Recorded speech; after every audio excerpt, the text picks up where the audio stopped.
Did I sleep last night? No, I didn't. Thank you for asking. I started doing some research. I'm not going to talk about any specific company, but you can guess which ones in the comments. I was going to try to do the pointy thing. I can't. I will do my best. Save it. Just save it now. This is the web of pharmaceuticals. In this scenario, this is you. And you're sad. You go to the doctor. They prescribe you this $10,000 drug. You're going to go to the pharmacy and pay your copay, which is about 25%, so $2,500. And then your insurance company is going to pay the pharmacy for the rest of it, plus $50. The pharmacy takes $200 and gives it to the pharmacy benefit manager. It takes like $250 out for itself. And then it gives the rest of it to the wholesaler. $9,600 for this $10,000 dosage drug. The wholesaler sends all of the money to the drug company. In this case, I'm calling it 10K Drug. That's the name of my pharmaceutical company. After they get the $9,600 that was sent to them, they send $100 back to the wholesaler. I don't know why they do it that way. Probably just so they can pay an extra person. Now this company has $9,500. This guy negotiates all these rebates, so most people only pay like 65% or something like that of what this costs. These rebates add up to about $3,800. And the rebates go to benefit manager. The rest of it gets split between your insurance company, whichever one you use, and your employer. It's not always 50-50. There's different negotiations. Your employer uses that money to pay your insurance company for all the policies that they take out. And if they have extra money at the end of the year, they keep it. My big company, 10K Drug, this is going to be their story. Everybody pays taxes. Taxes pay the government. Government pays research and development grants. Also pay for tax credits. They don't really pay for tax credits, but you know what I mean. It's money back for them. My company, 10K Drug, was started with a combination of R&D grants, which are funded by NIH, which is paid for by tax dollars. Tax credits, because I'm bringing new business into a city, so maybe I don't have to pay corporate tax for 5 years, or I get a break on the building or whatever. Also by VC or private equity. Once you've started your company, now you're ready to sell your $10,000 dose drug. This is where your money goes when you get this little deal, when it comes back to you. Some of that money goes to research and development. This one's called COGS. That's just like building rent. And then, of course, they pay taxes, $550 of that $10,000. SG&A, which is just going to be like administrative. You get your CEO payment. You got doctor perks, which they spend a lot of money on. Marketing, which they spend by far more money on than anything else. And lobbying. On the profit side, you have the retained part where they use that to reinvest in the company or pay off settlements. And the majority of this profit gets given to this little pot here called the shareholders. And the shareholders are the most important people in the world. And these people own 20% of any one of these that you can think of. What they do is this big stack of money is split between dividends and stock buybacks.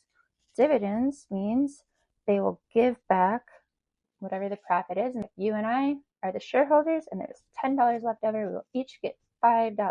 The rest of that goes into stock buybacks. And once this big pile of money gets to around $1 billion or more, they'll use all of that money and buy back all of the stocks that they can. And when that happens, the price of the stock goes up because there's fewer shares. And because it's in high demand, the market thinks that it's a great buy. And then it goes up some more. So then with these two things, if your stock was $2, now it's $4. And that's called magic money. And magic money is compounded by your assets under management. And since these numbers are all bigger now, even though the money is hypothetical and it came out of nowhere, you can charge, because it's a percentage, twice as much. Isn't that great? So 20% of all of these companies are owned by these, every single one.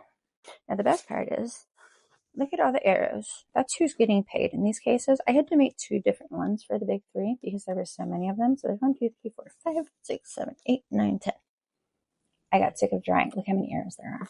Some of these things, like VC, only doesn't have anything going out of it, but it should. But if you look at this, each person in this process has at least 1 or 2 arrows coming into their square, except for you. You get money from your employer, and you give that money to the doctor's practice, to the pharmacy, to your insurance company, to taxes. You're paying all of them, and nobody's paying you except for your employer. You pay for the R&D, the conceptualization. You pay for this company to start up. $10,000 drug they sell. After all of these people make way too much money, they still have $3,200 left over. They don't charge you $10,000 because it costs $10,000. They charge you $10,000 because they lobby politicians, keep their patents up so that nobody can make it generic for as long as they can. And while they're the one and only person making this type of drug, they can charge whatever they want. And they do. So it's things that the lobbies are used for.